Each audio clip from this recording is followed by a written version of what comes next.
Every time you want tissue regeneration, you have to have blood in there. If you don't have blood in there, that tissue will not regenerate. And the vascular endothelial growth factors is one of the most important growth factors in the body. Why? Because it's the responsible for angiogenesis and vasculogenesis, meaning repair of the vasculature and creation of new vasculature. Anti-apoptotic proteins and anti-scarring proteins. So they have so much stuff inside. That's what I was telling you. If the cells died, all that was in there still. You're just not going to have them producing and producing and producing, but all this stuff is going to be there. So they're going to still work, even if they're dead. You just don't want them all dead. The mesenchymal stem cell produces a signal that's capable to alter the behavior and differentiation of nearby and long distance cells. The paracrine effect is mediated by exosomes. Exosomes, and let me bring this one, but exosomes or vesicles are part of those system of microvesicles. As a matter of fact, initially when we identified the exosomes, we thought that those little vesicles were cellular waste. We didn't really know what they were. They have a specific size, because there is a whole bunch of different microvesicles that are released from the stem cells. But the one that we care about is these exosomes. These exosomes begin as what's called an endosome, created by the endoplasmic reticulum. The endoplasmic reticulum creates an endosome. It is a bleb inside the cytoplasm. And then he starts tossing in there proteins, cytokines, microRNAs, messenger RNAs, and whatever substance that this cell wants to communicate to this other one. So once this exosome is completed, it comes to the membrane and it's released from the cell anymore. Now it's called an exosome because it's going out. So these are the exosomes. They have a bilipid membrane very similar to the cellular membrane, and they have a target cell. They are going to identify membrane markers on the cell they want to fuse with, because they already know the information they have and what's the target cell, which cell they want to influence or which cell they want to communicate with. So they're going to go identify the target cell. They're going to fuse their membrane with the cell membrane, and all the contents are going to go inside. It's like Federal Express. When you get a package from Federal Express knocks on your door, you open the door and they make sure the package comes inside. That is the FedEx system of communication of the cells. Initially we thought that cells would squeeze themselves and toss into the circulation all those sorts of proteins. Cells are smarter than that. We're a perfect design. So they do it to make sure that these proteins go to the correct target, and not. That's one of the explanations why these cells, adult stem cells, have nothing to do with cancer. They're not going to make a cancer growth. They're not going to increase the replication of a cancer because it's very specific. The communication is very specific. So you count the messenger RNA that this exosome delivered to the cell is going to go into the nucleus and change the protein synthesis. It's going to change the time of cellular division and so on. So exosomes are the main way these cells work, not by contact, but by releasing all that information and making the target cells behave in a different way. And that is why you do an IV injection of mesenchymal stem cells, and you have immunomodulation of the whole, you have a modulation of the whole immune system, not the specific cells that were in there, because they act at a long distance. And in reality, quote unquote, that will be the concept of a drug. The problem with a drug is that a drug you have to manufacture in a lab, and the cells do this naturally. They do it all the time. That's the way they work. Now, exosomes are the new buzzword in the regenerative medicine world. Why? Because you can actually do cellular therapy without cells. When you culture, yes, and this is cool, this is cool, this is a breakthrough. So remember that we were talking about stem cells, stem cell culture, expansion, and so on. So you have a culture flask where you have your stem cells, your mesenchymal cells, growing happily and reaching confluence. They're good. And you come and you add a stressor. You change the temperature. You decrease the oxygen.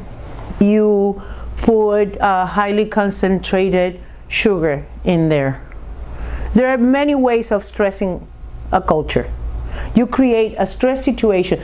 These cells that were quietly just dividing and being happy, they get stressed out, they get activated, and they immediately start doing this. So all these exosomes are not going to go to the other cell on the side because the other cell is tossing exosomes the same. They're going to go into the culture media. All these proteins are going to be in the culture media. So what they do is, to obtain the exosomes, they have a mesenchymal stem cell culture, they stress the culture, cells start releasing the exosome. You pull out that culture media into a big pipette, you put it in a tube, you do ultracentrifugation, and you're going to end up having a pellet of vesicles, mini vesicles that you can actually extract, wash, and put in a vial. And you have a vial of exosomes with all that good stuff. Will you please repeat? And you don't have a cell. Let me start on the beginning. Okay. Let me start from the beginning. Yeah. Let's get the example of Wharton's jelly. Okay. We get a sample of Wharton's jelly. Remember, the cord blood has a big vein and two little arteries, and around those vessels there is a substance, jelly, strong jelly-like. That's almost like cartilage because it's strong. And the only reason for this Wharton's jelly to exist is to avoid kinking of the blood vessels, to keep it straight, patent. So you get this piece of sample of Wharton's jelly, and you cut it into little pieces, and you dissociate that Wharton's jelly with collagenase and so on, and we're going to go and get into that in a little bit. Then you end up having a product in the bottom of a tube that it's a mix of cells. So you come and get this product and you put it on a flask, in a culture flask. You toss this in here. And there is a whole bunch of different types of cells in there. And you put your fetal bovine serum, and you put it on an incubator at the right temperature with the right level of CO2 and O2 and all that. And 24 hours later, you come and you grab this and you put it under a microscope. And you will see that you're going to have a whole bunch of cells stuck adhering to the bottom of that plastic flask. Remember this? It is. So you know that the guys that are sticking to the bottom are MSCs. So you're going to grab everything that's floating and toss it, except for these guys. And then you're going to detach those cells using stuff that is not important now. You digest them and you separate them, and then you put them in a new flask. Only mesenchymal. So you already characterized that those were adherent cells that had this expression of markers. So you know your culture expanding only mesenchymal cells. And then we go to the same process. Remember, one pass, and then the other pass, and whatever. Now, you can grab one of these flasks that you have when they already have confluence, and you can stress it. You can come and stress the cells. You can add more sugar. You can increase the temperature or lower the temperature. You can reduce the oxygen. There are hundreds of ways of stressing those cells. Immediately when you stress them, and they start doing this. So again, all of those exosomes are going to go into the culture media where they're living. Because there are no cells to influence. Exactly. They have all the target cells are not there. Yet they got active. Yet they release their stuff. You actually made them squeeze themselves and toss all that into the culture media.